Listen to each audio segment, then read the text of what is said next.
solo queue is just a mess, and it's really hard to get genuine good practice right now, reset rank. And so right now, moving into the first pick here for Hanwha Life Esports, you have to be wondering, I mean, how are they going to try to sculpt the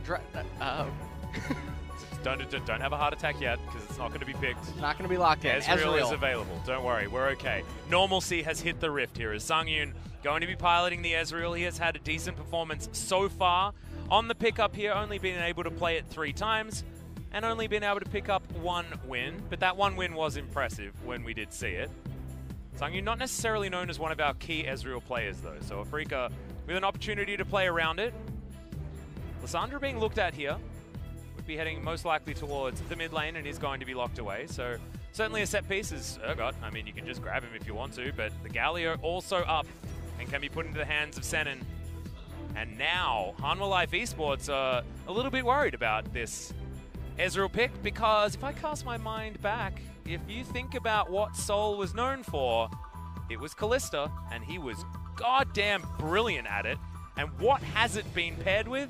It's been paired with Galio. Galio, right. And so I'm expecting that to be Afreeca's next pick right here. But they've got the dream duo of Ezreal Zoe. This is scary to come up against. Yeah, it is definitely stolen away. And you have to wonder why you would pick the Lissandra as early on for Afreeca. It is very surprising. And Afreeca now, maybe having watched the game from earlier on today, they want to do this all-in super aggro comp. And stylistically, it can work very well. And we saw this earlier on today but with SK Telecom versus Damwon, where it's a collision of 2 types of team compositions. One is designed to try to kite backwards and juggle all the aggro coming in at it. And one is to find the slight crack in the armor to just utilize the timing to plow right through before the jugglers are able to stabilize and dish out the poke damage. So now, second ban phase, Yorick targeted away from Tal. Yeah, of course, because Tal's and Yorick Urgot is pretty incredible. Urgot going to be the ban here. So definitely some top lane coverage, and Keen likes this because he's most likely going to get delivered the last pick option unless he's going to be piloting that Vladimir. Still a lot of flexibility. In this Afreeca Freecs draft, we could be putting everything in multiple different lanes at this point in time. Demonstrated very recently by the mid lane Galio coming out from Faker. It wasn't to a win, but you can understand why they were playing it. SKT still playing around Faker's Galio, name a more iconic duo. Sivir going to be banned here on the side of Hanwha Life Esports, and you can understand that one as well. That was another thing that we saw win in the hands of Damwon, the Sivir/Vladimir combo. Let's see here if they end up... No, they're waiting for the ADC to decide what they want to do with it. They are picking the Lee Sin, so continuing on with that super aggressive nature. Yeah, and what I was talking about with the fact that, you know, we're still flexing the Vladimir, things like that. Yes. That Vlad could be going towards the bottom side of the map, which is why I mentioned that Keen can have that counter pick opportunity. Picking away the Vladimir from Sungyun as well. I mean, he's played it once, but it was very scary when he picked that one up. And Bono back to an old favorite here in the Xin Zhao. What does Key pick here? I don't know whether it will be Wukong. But what do they decide to go with? I think more keep away would be pretty cool. But Tal, he can just hop on a potato on the top side of the map if he wants to get tanking. Because Ezreal and Zoe are happy to skip around a team fight. We need some sort of mitigation, and the Scion is going to fit that role pretty beautifully. This is a composition that we've seen time and time again. Saw a very similar version of it earlier on today. Yeah. So basically this whole team comp is just about Ezreal and Zoe. That's what I'm talking about. Lock it in. There we go. Blocking the Kalista. Kalista going to be very good against the Xin Zhao and the Scion. And that does mean that the Vladimir will move top lane, most likely with Kleptomancy. Yeah, so he's going to be able to accelerate so quickly. Now, the one edge that Hanwha Life Esports is going to be able to find is the Zoe in the mid lane against the Lissandra is a counter matchup for them. Bottom lane, Ezreal with Kleptomancy going to try to maybe balance out the gold advantage of freaking Nets up in the top lane, and obviously Ezreal just wants to scale. But the 1 and 2 item spikes for Afreeca is where it really gets scary for Hanwha Life Esports, because Zoe and Ezreal both want to get to 3 items. That's when the bubbles and the mystic shots start really threatening to just delete champions on Afreeca's lineup. But as we saw earlier, the game is never really over, and the gold scores between these type of comps don't matter all that much. Yeah, it's two compositions with different game plans, which is what we were talking about in our previous series, and is what makes games like this so much more interesting, because there's way more to track than just looking up top and saying they've got a bigger number, they're going to win. And often you can do that when comps have similar ideas, similar game plans, but that is certainly not what's happening here. I love the response from the Afreeca Freecs, keeping the Vladimir in a lane, chucking it by himself on the top side of the map, and then picking the Kalista. Such a strong pick for Soul, but also giving Vlad a brilliant lane up top side.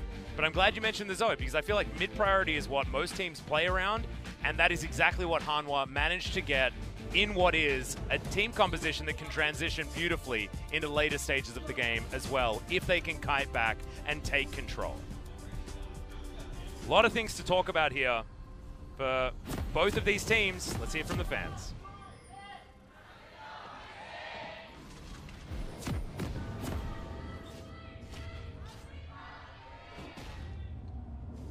And here we go.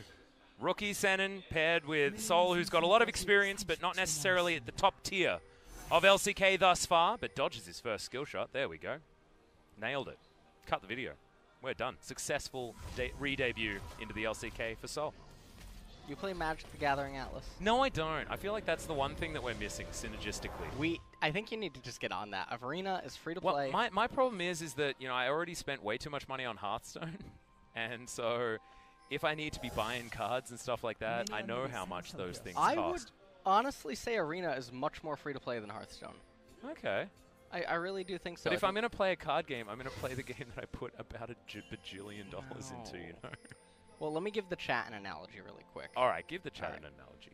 These two team comps is your standard control versus mono red aggro. Mono red aggro comes out the window and gets enough damage. Control can't stabilize, doesn't matter. If control sees its cards, though, there's almost nothing aggro can do. It just go next. Right. I mean, that works. It's a somewhat Hearthstone situation as well. You know, you get to 10 mana without dying against some of these aggro decks. You feel okay. I understand the analogy. Okay, I think I can keep up. Even though the game I play doesn't have lands and things like that. It's very confusing. How about Murlocs versus Mage? Yeah, you there we go. You can just freeze them, AoE them down. You know, it's nothing going for it. If you pick up your Flame Strike, you win.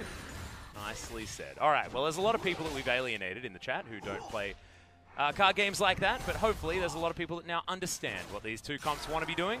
I'm going to be describing it as put your face into it composition versus a composition that wants to play with a little bit more finesse, and that's not finesse coming in from Sennen, but Soul is demonstrating exactly why this pick was feared even when he was on the last place team in the LCK.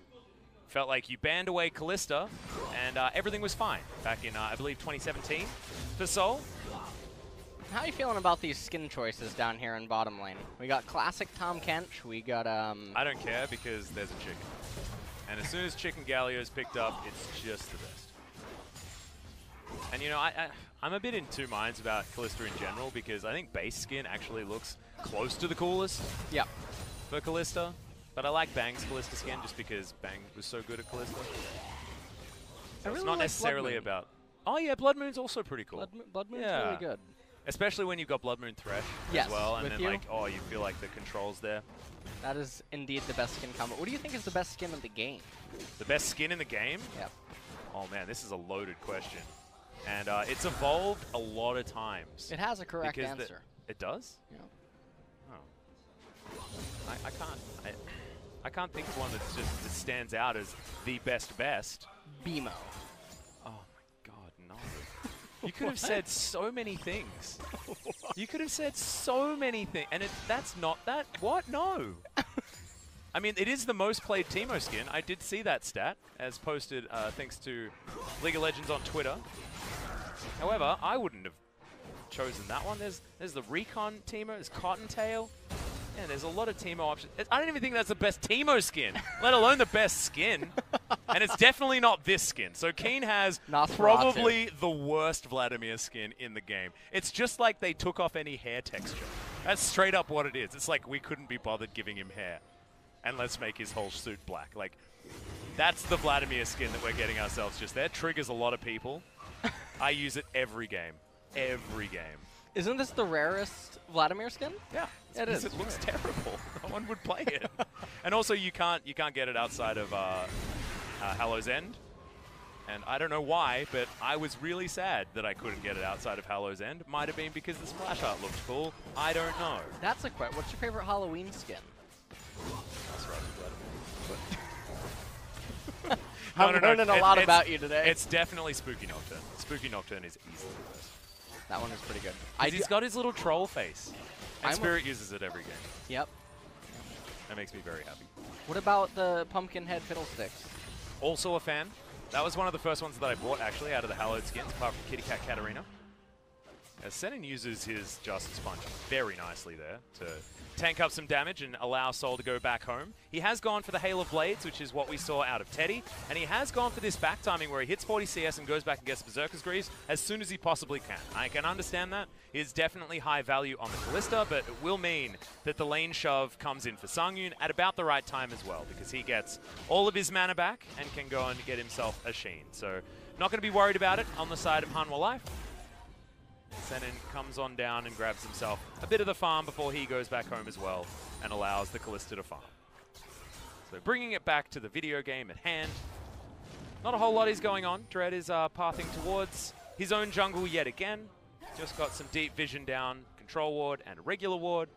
That Krug camp not actually going to be stolen away, but is lying in wait. With vision available, he will see Bono as he gets on over there as Sun makes his way in. Tempt gets frozen, tombed, and Dread just flashing on in, lands the Q and secures the first blood. Bono gets on in there. Key's going to get first rotation, but Sol out of nowhere, and he doesn't have ultimate. Make sure you keep that in mind here as Key does get the Devour, but the damage is done, and Afreeca get first blood. And Afreeca pick up a really key first blood as Lissandra still has teleport available, going to be able to come back into the lane immediately. Actually elects to stay, does still have some mana, and knowing that Xin Zhao not going to be able to do anything in mid, although there are some pings. I think that Sion's going for an ultimate in mid. Well, he's certainly going for an ultimate somewhere, but we're not going to see it right now. We're going to have to catch that when it comes back again. And Tempt just in a really weird position. Does have Cleanse available, of course, but he's just too far forward in this lane. He can't pick up enough flashes to get himself out of that disaster. And there was a pretty cookie-cutter way of bringing down the Zoe, just mismanaging the lane state. And as we jump back into live, we're going to have to see if there was a conclusion to the Sion ultimate. Well, I mean, he's top lane, so I assume he was Director's just ulting cut back only. to lane. Yeah. Atlas, okay, thank you. All right, that's going to be in there. Is this going to be as good as the Blade Runner Director's cut, or not quite? Blade Runner. Oh, Blade no. Runner? Come on. Come on, LS. That's not okay. That's not okay. It's not. It's probably the most game-changing sci-fi movie of all time. One of Harrison Ford's best performances. As Tempt is going to get Circle of Frosted, but the Chlorodoom gets Sun out of it. Oh, okay. I really don't know. What is it? When did it come out? Are you trolling me? When did it come out? Probably around the 80s? Okay, then it's not one of the most game-changing. It is. Star Wars. No. It was the first movie about space that demonstrated that space was the future that demonstrated that the future was dirty.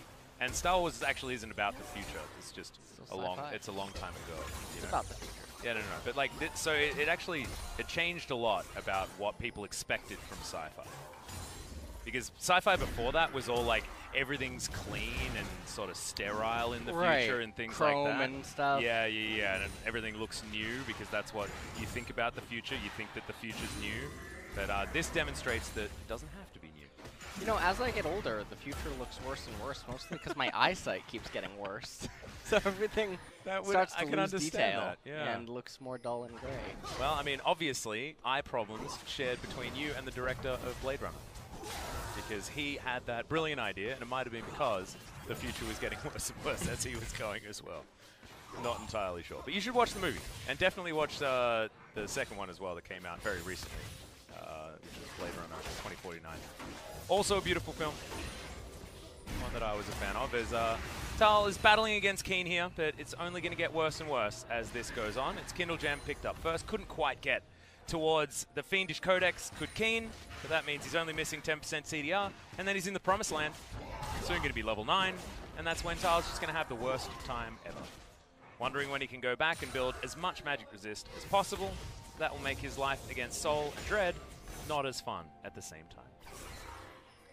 Lissandra gonna just be trying to endlessly, sorry about that, shove out the mid lane really your quick. eyesight that's the only issue here, I think. I'm dying today. Yeah. He is actually unwell. Just to remind you guys, we did mention it at the top of the broadcast, but that was a long time ago now. LS has not been feeling super crash hot, so we're doing our best to send him our energy. So you can have to forgive him if sometimes words just don't work. Last night, they hit me with a double whammy. What was that? I was here, and the dinner had nuts on the food, so oh, no. I was like, "What? Can't touch that." Last night, get home, MC Hanwha. looking to have some food. I ordered some chicken. Chicken has nuts. Oh. So Let down by your own company. ah.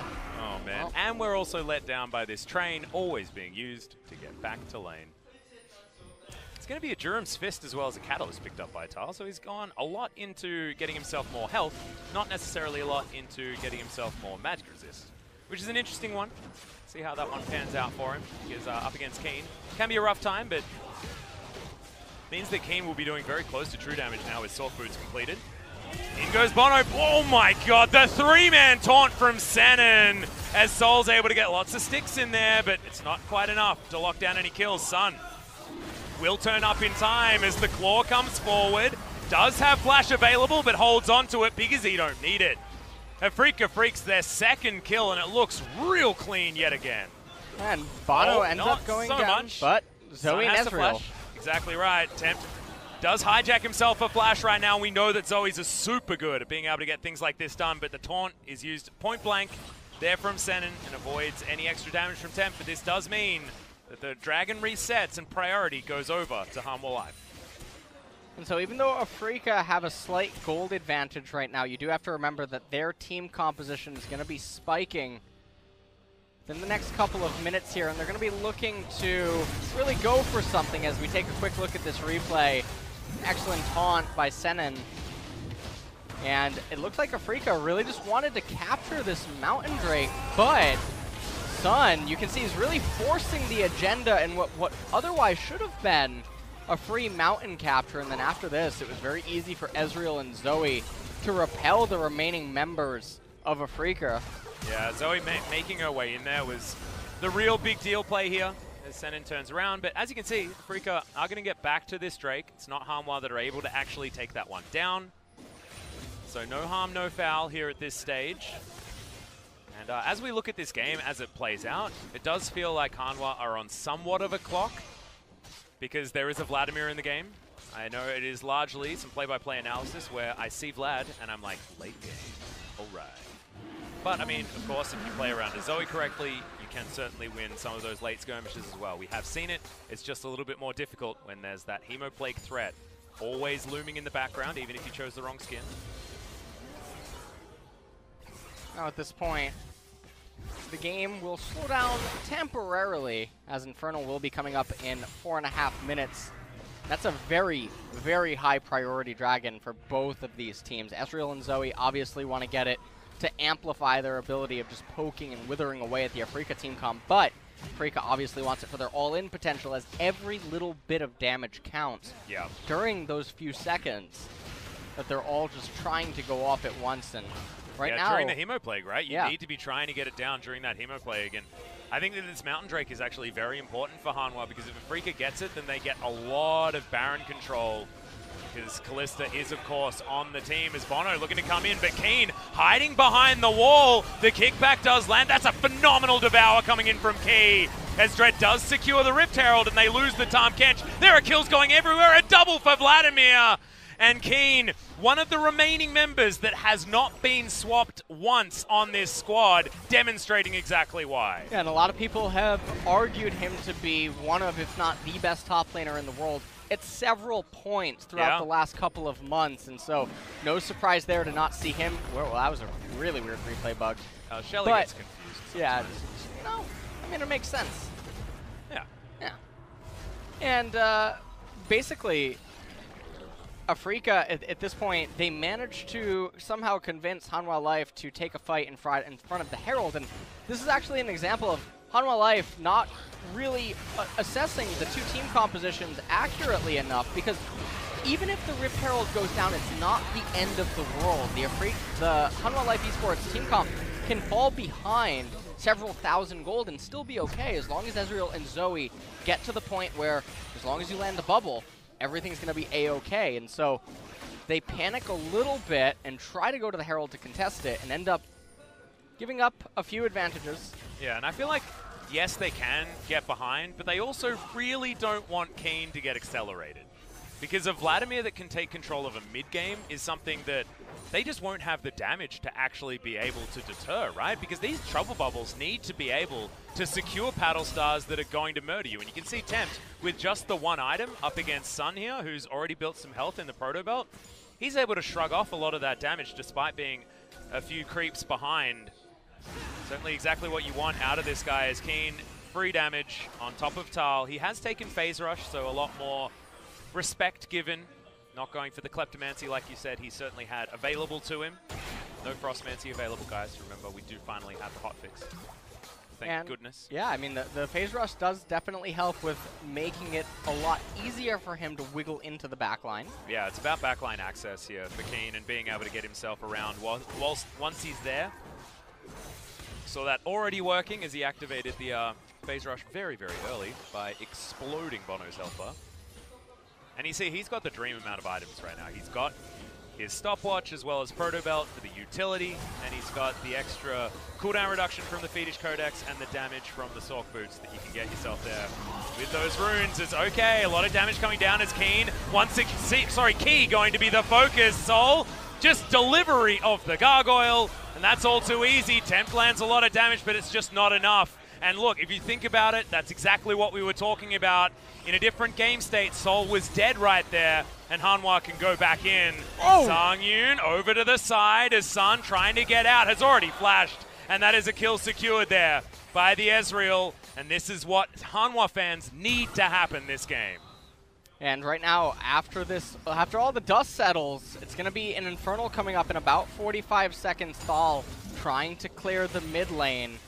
Sangyun gonna have blue buff available for the dragon fight, and that's actually very, very big and key. So, taking another quick look at this replay, you can see Sol gets knocked away, but it doesn't matter that much. Dread is able to follow Key all the way into the Raptor area, and right there at the end, Sol ends up getting hit by a bubble, followed up with the Paddle Star, chunked quite a bit, but then Sun, he gets hit with the bubble as well. Not really too much he can do about it. That's all she wrote. And you also actually died. You got to respect that sort of bubble location as well, because getting it over that terrain is something that we see Zoes do all the time. As Senin, True Shot Barrage is going to come in, actually trying to turn that one around as Tempt gets on in there. The last auto attack is going to be enough to do it. You've got a teleport coming in from Tal on the Scion, very close to getting his ultimate back up again, but Sol is free hitting in the backline. Oh. It's the Rend that locks him down. The train just goes straight past, but is able to knock down Dread.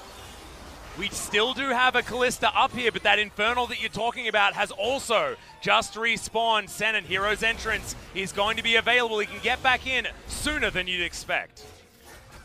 And now the Infernal, I think it's just going to be given over for free, and so this is a massive victory for Hanwha Life. Oh, and Keen, yeah, he's coming in. Oh, he's going to be able to get Bono. He's dead. Oh. Yeah, he stays within. Yeah, I wasn't ready to believe in the Xin Zhao's ability to get away from a Phase Rush Vladimir at that point in time. He's even got himself a really big stick. And those hurt. Do they hurt? Yeah, they do. As Tempt, that's not his real flash. Whoa! As almost able to get it with the Proto Belt, but not quite able to weave in some more sparkles at the end there. Sol getting towards this 2-item spike, though, for the Callista, and you do have to respect what this guy can do on this pick. It's been a long time since we've spoken about it. I'm having a lot of fun talking about it again because he was a joy to watch and has been already. So far this game, second turret going to go over to the Afreeca Freecs, having eradicated the top lane of its outer, and the bottom lane also going to be relieved of theirs as well. So in an outer turret in the mid lane, most likely going to be the next option, and if you believe the pings, will be. And right now in this game here, we'll take another quick look at the replay. You can see Galio gets locked up by the bubble.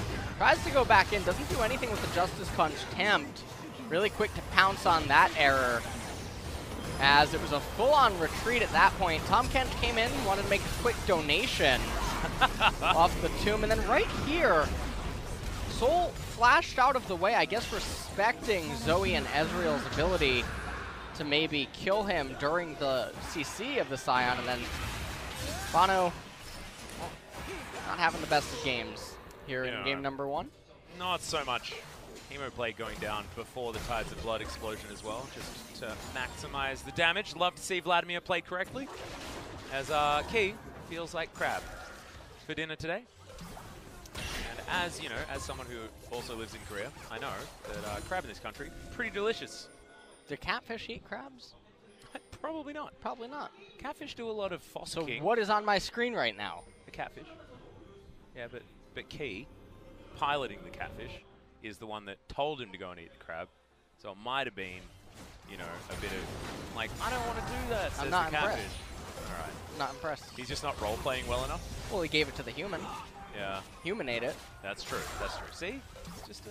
And he's the master chef. That's a pretty smart catfish. Yeah, okay. Because that's not a very smart expectation of that situation. Wasn't actually what really happened, guys. So I was going to say not a smart Scion, but it's just what we thought the Scion was doing. Wasn't actually what the Scion was doing. The old visual bugs do keep things a little bit more lively here as Tempt clears out minions very easily, and Bono wants to get an audacious charge range, but instead he's going to get pierced. Key with the Devour is in there. And you can see exactly what the Tahm Kench does for this composition, because Afreeca Freecs, they want to lock down a target, and Key can just gobble them up and avoid any sort of pick potential from actually working out. As Tal looking for the first turret for Hanwha Life Esports. And as this game goes on, I feel like the war of attrition is being won by Hanwha. Hasn't been represented in the gold just yet, but Afreeca are desperately trying to throw things into them. This Hanwha composition is just playing around this dragon advantage, this neutral advantage, and the fact that they can just Tahm Kench anyone out of danger. You can see that worry. Sun is trying his best to hold on to this bottom turret. It's missing a little bit of CS there, not the end of the world. And so Afreeca, their one hope still in this game is keen on the Vladimir, finding some way to bring down Ezreal and Zoe. And interestingly, some people might look at this and be like, well, why does Ezreal have a Trinity Force in this game and not an Iceborne Gauntlet? And the reasoning for that is because the Iceborne Gauntlet doesn't do all that much against the team comp of Afreeca, so it's better to just have the raw damage and access that the Trinity Force can grant you. And also to go for the biggest 2-item power spike he can possibly find in this game as well, because he knows that it's going to be hard to contend with the extra damage of the Vladimir in the late game. Soul is going to be very tricky to lock down once he's got a few items. So I can understand wanting to be able to take control of this portion of the game as much as possible, and you can see working out very well there as Senin loses the majority of his health bar. And more Q's actually landing here as the Galio has to leave. Means that a whole lot of control is now given over to Hanwha Life. Carl makes his way up, and there's just no vision available anymore for the Afreeca Freecs. And okay, in he goes. Sun trying to make things happen. Devour comes in. The knockup is good, though, as is going to go devoured. Okay, really nice pullback there from Soul with the Fate's Call. And now, Vladimir. You mentioned, can he kill the Ezreal? The answer is yes, and he'll take a Xin Zhao with it. And that's going to be Afreeca potentially, surely now, going to be managing to get themselves the Mountain Drake. Wow, we went from like the king of ocean drakes in our previous series to about as many cool drakes as you can possibly find. Next one going to be Infernal, alternating them.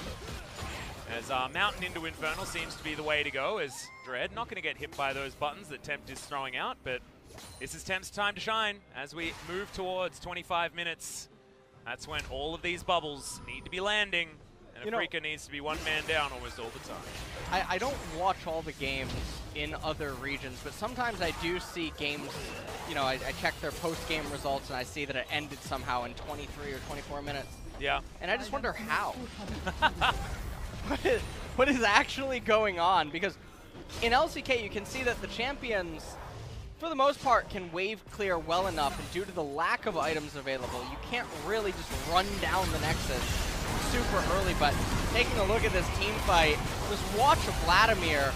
Initially, he's doing so much help with taking down Bono, and then right there flashes over and says, hey, I'm going for Ezreal, manages to get it as Zoe just has to watch on. And the bubble just surfs over the top of him there as well, so not going to be able to find anything.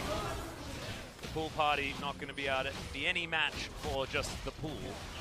Spellbinder done here for Keen, and he's got 3 items. He's about as happy as he can possibly be. Surprised he went for Spellbinder first before grabbing the Rabbiden's Death Cap, because he would have been very close to being able to pick up that one as well, but wanted just a little bit of a cheaper item, a little bit of an earlier power spike there, and can certainly pop off a lot harder if you can coordinate both of those, but he's a 5-0-0 Vladimir, so he can do whatever the heck he wants.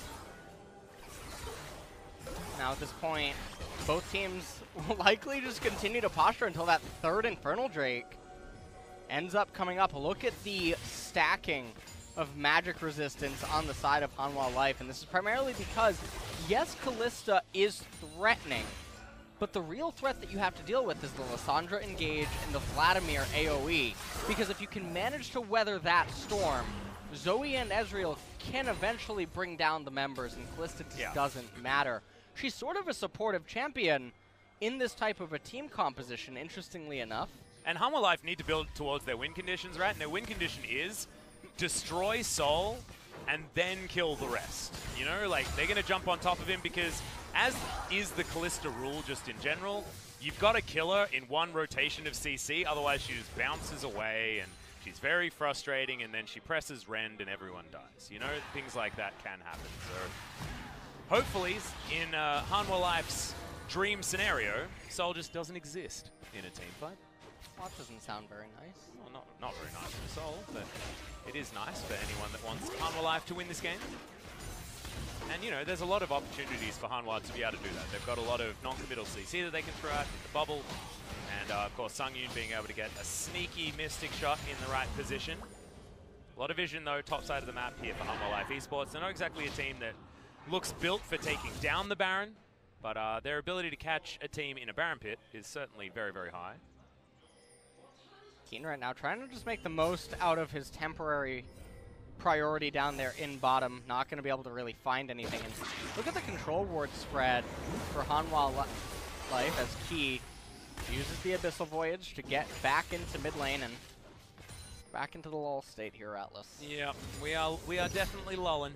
I'm going to have to really actually tune in to some of the EU or NA games, which the games end at 22, 23 minutes. And just have a look at what went wrong. Yeah, what actually is going on, because I can't wrap my head around it. Well, I mean, if you compare it to a game like this is certainly one that seems to be just slogging along. At the moment, Hanwha Life are doing their very best to avoid a Vladimir at all costs. As you can see, 1-3-1 is relatively enacted here between the two solo laners of the Afreeca Freecs. Vladimir on the bottom side. It's going to be pretty difficult to deny him anything, especially once that Void Staff comes in as item number 4, or 5 if you include boots in your item tally. But I'm looking at Sol, and I'm looking at a Bloodthirster being completed relatively soon. I'm looking at a Mortal Reminder being almost necessary here. Sungyun understands. Execution is calling, already in his back pocket. Wants to finish off that one, but he also needs to be hitting the Kalista for that to actually register. There's going to be a lot of lifesteal available here as Tempt doesn't find any of the buttons. These are the ones that we were talking about when we saw Faker playing the Zoe earlier today. A lot of these bubbles were landing. Of course, you can't really condemn Tempt for missing some. He needs to be throwing out as many of them as possible. All right, Keen looking to make his way over. Sun once again getting himself into a decent position, flashing on forward. Key has to use the Grey Health as Keen is on top of the Ezreal and the Tahm Kenshin. I think there was a catfish there, but he just exploded. And this is going to mean that Afreeca are going to be the ones that can pick up the Infernal. Not the best of engage. You definitely can imagine that Lissandra was hoping to do a little bit more with that, but nonetheless, they bring down Key on the Tahm Kench. Yep, and that's the only pick that they need in order to even out the Drakes. It's now Mountain and Infernal for both teams. Drake parity is a really scary thought because Afreeca Freecs have a lot of scaling opportunities. We've mentioned it before. This guy on your screen right here, yes, he is the one that we're talking about. But if Hanwha had have been able to get all 4 of the Drakes so far this game, we would have been talking about things like scaling in their favor. And it would be all but over at this point. I mean, take a look at what's going on right here. Tahm Kench ends up trying to save his ADC, managed to do so in the end, but at the cost of his own life. As Afreeca continue to have these Vladimir gauges, and it's really all on Keen to save this game. Unfortunately for him, Ezreal hasn't started getting any magic resistance yet. He's still He's most likely not going to have any in the build as well, because he's got that the Vampiric Scepter that I guess could instead of something like a Gunblade or a Blade of the Ruin King could be turned into a Mercurial Scimitar, but he has to complete that. He has no room to put a QSS in this build, so this is going to be an Ezreal that's very easy for Keen to kill for a very long time. Because it's also, Seraph's Embrace has to come first, and then Mercurial Scimitar. That's a lot of money that he just may not even get to in this game. Interestingly, this is a game actually where Oblivion Orb on Zoe would be quite good.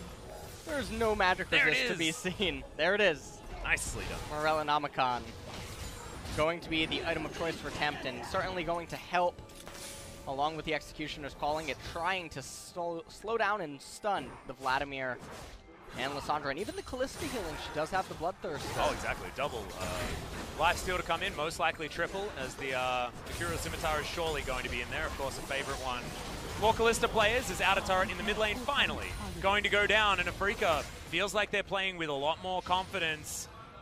And I've been seeing, like, Sun, these engages that he's been performing here for Afreeca Freecs, even though the last one he only managed to get a Circle of Frost onto 1, it still equaled a pick. It still equaled Afreeca making a proactive play and finding an advantage here on this map, and it's something that Afreeca haven't been able to find for themselves so far.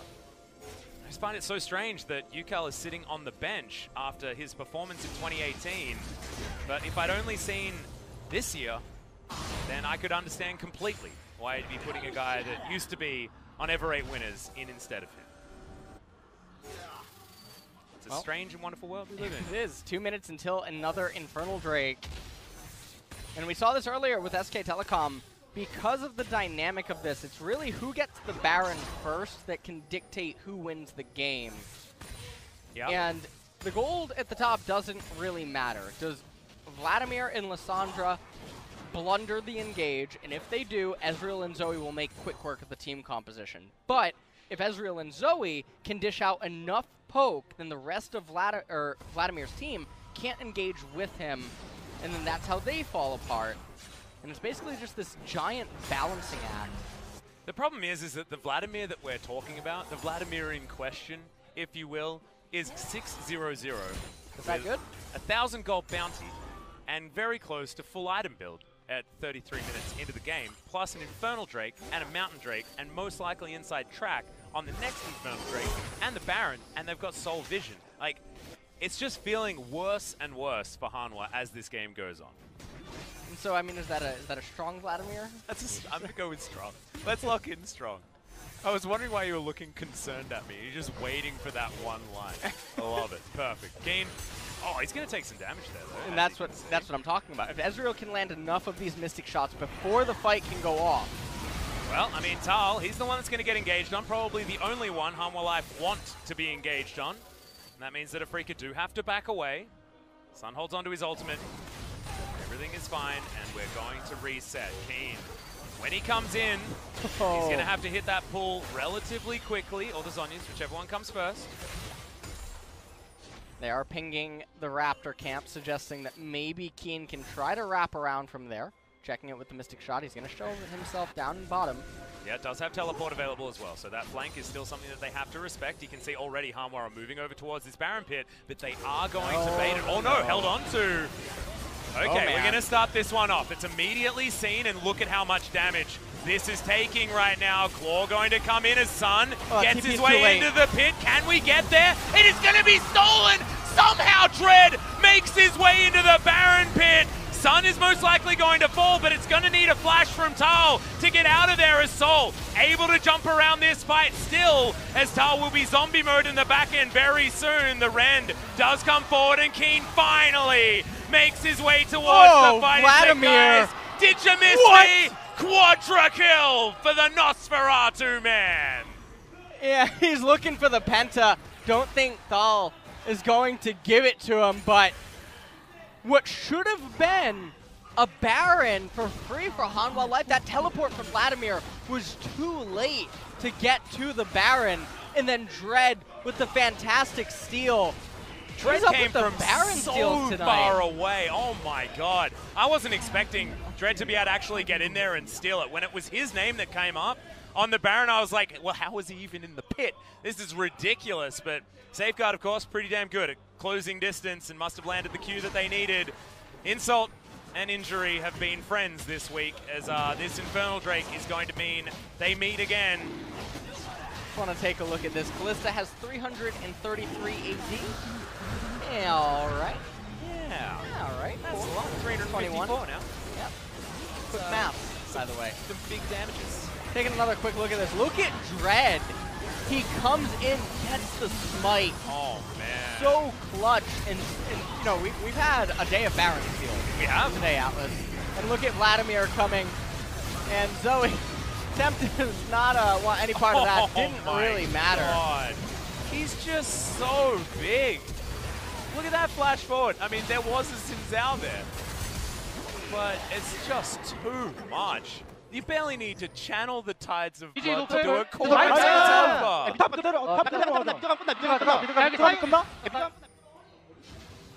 Oh my goodness. This game went to hell in a handbasket real fast. 10-0-0 on the Vladimir now. All right, Keen. All right. You got to steady on. Steady on.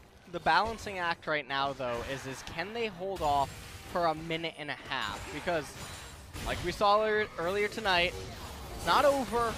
It's not over till the fat lady sings. Yeah. Yeah. So she's warming up, but she hasn't actually let it go just yet. I wonder if that's what she's going to be singing. So far, they are stalling the Baron. I do think that they have one more wave to make use of. But look, Keen, they need 5 people to stop Keen from pushing in a minion wave.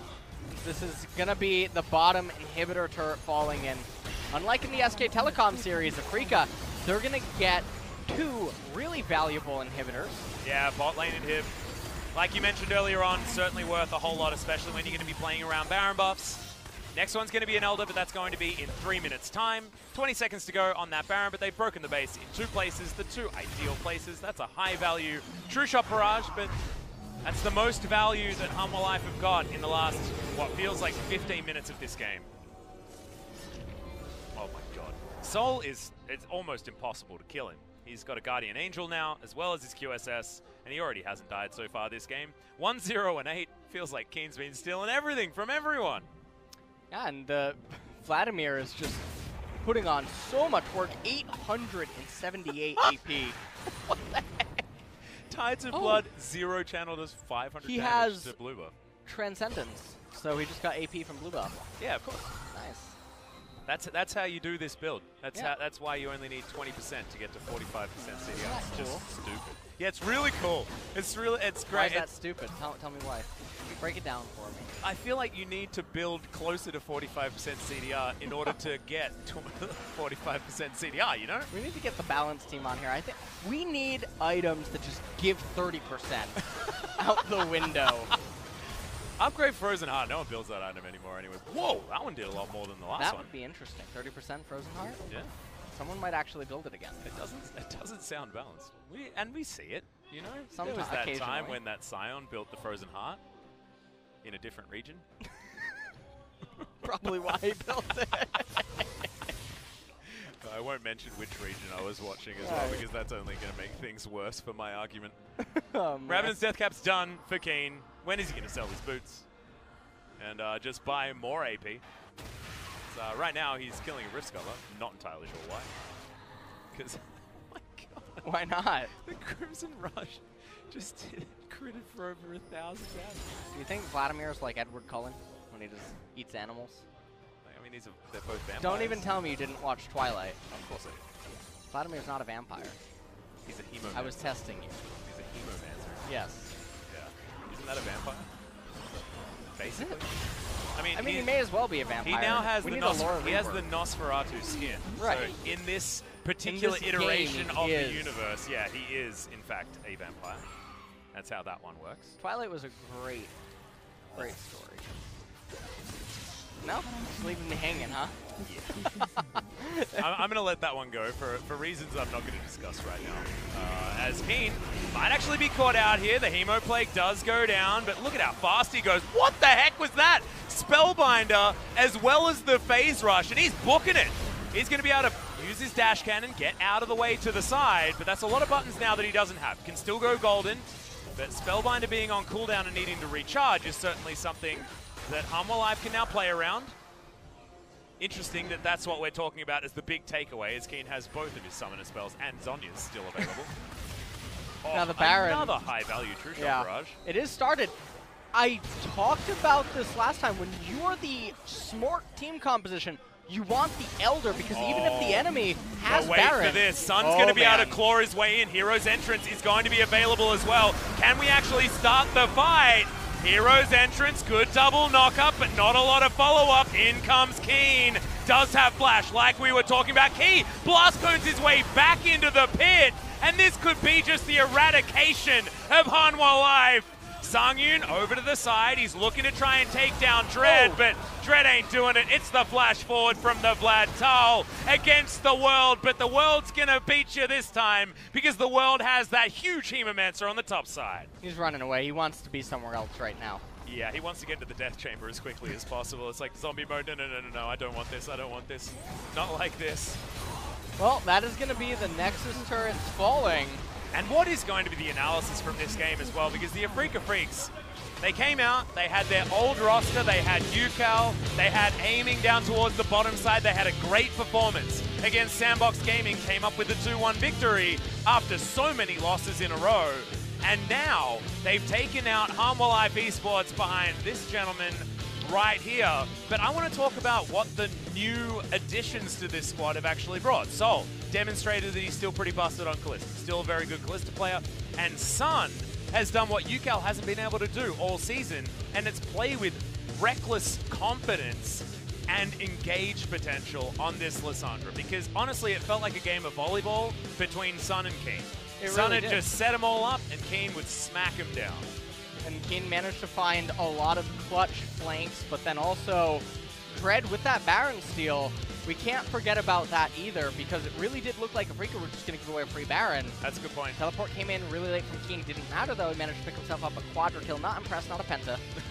So, you know, there's still better things on the horizon. Yeah, that's true. So he's also still got a game number 2, which is also on the horizon. Right. So Hanwha Live certainly have a chance to strike back against a lot of rookie players. I mean, Senan came in, had a little bit of a rough time in the laning phase, but otherwise, I think that his heroes' entrances did work out very well. I mean, he's playing on the new flavor of the month, Galio. We've seen a lot of these go, you know, left and right, and his was absolutely fine, landing right on top of where Sun was putting things up. So really like this new look of Afreeca Freecs, and they needed to change something, and as soon as we get to the second round robin, things certainly are. Taking a quick look at the stats, surprisingly, actually, Kalista is up there a lot higher than I would have expected inside of the team fights, but obviously there was not a lot of armor on the side of Hanwha Live Esports, so that certainly helps. That 24.2 thousand damage that the old Vladimir did is a large reason for that one. And look, I want to look at Hanwha Live Esports, and they didn't just roll over and die this game, right? They did almost lock down that Baron. They did get a lot of work done. So going into the next game, I don't think too much needs to change in the game plan. Just the victory needs to come up on the screen instead. Give us a really long night. We'll see you after the break.